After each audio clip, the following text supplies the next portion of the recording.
એવું કયું પાપ અને એવો કેવો ભ્રષ્ટાચાર રાજ્યની સરકાર સંતાડવા માંગે છે કે ડીસાના ગોડાઉનમાં ગેરકાયદેસર રીતે ફટાકડાના ઉત્પાદન બદલ જે આગ લાગી અને 20 જેટલા નિર્દોષો માસૂમ બાળકો સહિત હોમાયા, એનાથી લાજવાના બદલે આ નાલાયક સરકાર અને ભ્રષ્ટ તંત્ર આ માતા મારી પાછળ બેઠી છે, એમને એમની મૃત્યુ પામનાર દીકરીનું મોં નથી જોવા દેતા. એની લાશ એમની મરજીની વિરુદ્ધ મધ્યપ્રદેશ જવા રવાના કરી દીધી. આપણા ગુજરાતમાં શું ધંધા ચાલી રહ્યા છે? એવું કયું પાપ છે જે બનાસકાંઠા જિલ્લા કલેક્ટર તંત્ર છુપાવવા માંગે છે? આ સવાલ પૂછવા માંગુ છું. આજે 8:24 કલેક્ટર મિહિર પટેલને મેં ફોન કર્યો છે કે મધ્યપ્રદેશના પીડિતો મને કહી રહ્યા છે કે અમે આવીને આઈડેન્ટિફાઈ ન કરીએ કે મારું સંતાન છે, અમારા સગાવાલા છે, ત્યાં સુધી કોઈની પણ બોડીને મધ્યપ્રદેશ રવાના ના કરતા એ છતાં ડેડ બોડી મોકલી દીધી. કોની સૂચના હતી? કમલમની, ગાંધીનગરની કોની સૂચના હતી? એવા શું ધંધા તમે કર્યા છે? એવા શું પાપ કર્યા છે કે તમારે આ બધું છુપાવવું પડ્યું છે? જેણે પોતાનું સ્વજન ગુમાયું, જેણે પોતાનો ભાઈ બહેન દીકરી ગુમાયા, એ પોતાના સ્વજનનું મુખ પણ ન જુએ, મર્યા બાદ પણ મોઢું ન જુએ. જે લોકો કાળી મજૂરી કરવા ગુજરાતમાં આવ્યા, ગુજરાત માટે, દેશ માટે જે લોકો ઉત્પાદન કરતા હોય, એમના શ્રમનું તો મૂલ્ય તમે ના સમજ્યા. મરી ગયા પછી એમને લાશ જોવા ન દો. આ કાયદાની વિરુદ્ધ છે. નજીકના નિયરેસ્ટ મેડિકલ ઓફિસર પાસે એનું પીએમ કરાવવું પડે, પરિવારજને આઈડેન્ટિફાઈ કરે, પછી પરિવાર પોતે બોડી રિસીવ કરે.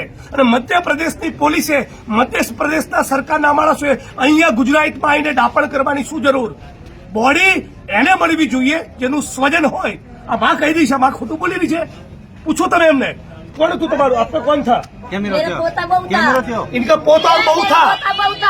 मेरी किरानी थी, मेरा पोता बहु था साथ में, मेरी बेटी भी थी, बेटी जमाई 2 लाड़ी थी मेरी। कौन है मेरा सारा बुढ़ापा का? ये क्या न्याय दिया मेरे को सरकार ने? किस कारण से ले गए तुम मेरी बॉडी को? मेरे सुपुर्द तो करते क्या मर नहीं गई? उसकी माँ जिंदी थी, अभी फिलहाल में जिंदी हूँ, नहीं तो मेरी बॉडी साथ में ले जाता आप लोग.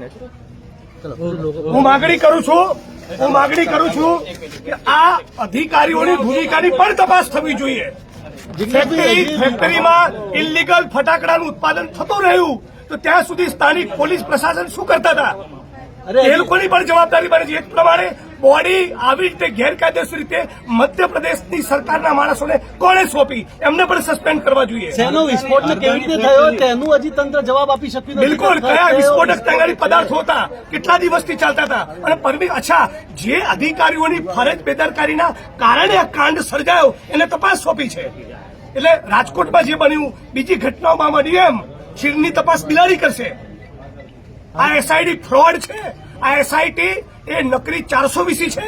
હું માંગણી કરું છું જેની ઇન્ટેગ્રિટીમાં શંકા ના થઈ શકે એવા અધિકારીને તપાસ સોંપો. અને અમે બધા આ પીડિત પરિવારોની પડખે ત્યાં સુધી ઉભા નથી થવાના જ્યાં સુધી બોડી પાછળ આવીને એમનું મુખ એની માતાને બતાવવામાં આવે. મારા પરિવારનું કોઈ સ્વજન જતું રહ્યું હોય અને બીજા રાજ્યની પોલીસ એને લઈને જતી રહી, આ કઈ રીતે ચાલે? હરદાની ફેક્ટરીમાં જે